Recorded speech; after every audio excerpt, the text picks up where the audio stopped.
हर हर महादेव की जय, मैया भवानी की जय। देखियो गुरु भाई बहन सब हम सब अहाँ सबके एकटा सावन पर भजन सुनाबै छी। केहन लागत से कमेंट कऽ कऽ जरूर बताएब। हर हर महादेव लिख कऽ सेहो भेजब।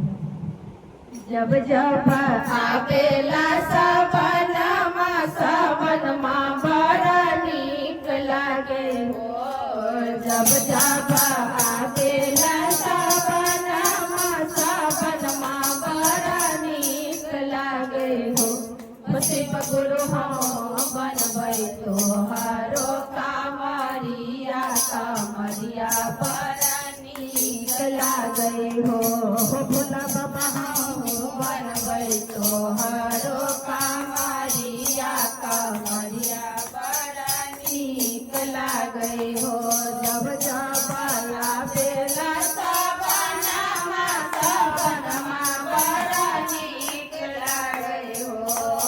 जब जब आवेला सावनमा सावनमा बड़ा नीक लागे हो। शिव गुरु हमहू बनबा तोहरो कामरिया कामरिया बड़ा नीक लागे हो। गेरुए रंग के पहिनबै साड़िया के गेरुए रंग के साया लेबै हो।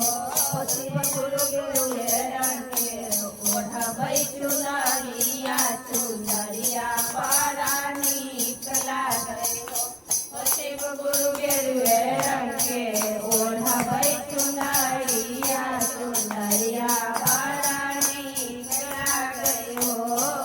असही जे बांसा बाटे कमर बनेबै हो।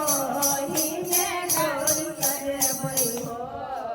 असही जे कांसा बाटे राम बनेबै हो। ओही में गौरी लगेबै हो। बाबा सुल्तानगंज से लाए पाई जाला बाता मरिया बड़ा नीक लागे हो। बाबा सुल्तानगंज से लाए हम जाला बाता मरिया बड़ा नीक लागे हो। नगबाना गिनिया से कमल सजे भैया हो। रोसे फूला बासे नगबाना गिनिया से कमल सजे भैया हो। रोजे फूला बासे फूल भोला बाबा झाला बासे लटकै कामरिया कामरिया बड़ा नीक लागे हो। भोला बाबा झाला बासे लटकै कामरिया कामरिया बड़ा नीक लागे हो।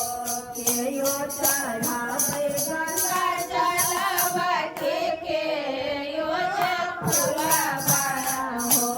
भोला बाबा केयो चढ़ाबै धातुरा धातुरबा बड़ा नीक लागे हो। भोला बाबा केयो चढ़ाबै धातुरा धातुरबा बड़ा नीक लागे हो। स्वामी चढ़ाबै गंगा जलवा के बेटावा फूलवा हो। स्वामी चढ़ाबै गंगा जलवा के बेटावा फूलवा। भोला बाबा हमहू चढ़ाबै धातुरबा धातुरबा बड़ा नीक लागे हो। भोला बाबा हमहू चढ़ाबै भंगिया के भंगिया बड़ा नीक लागे हो।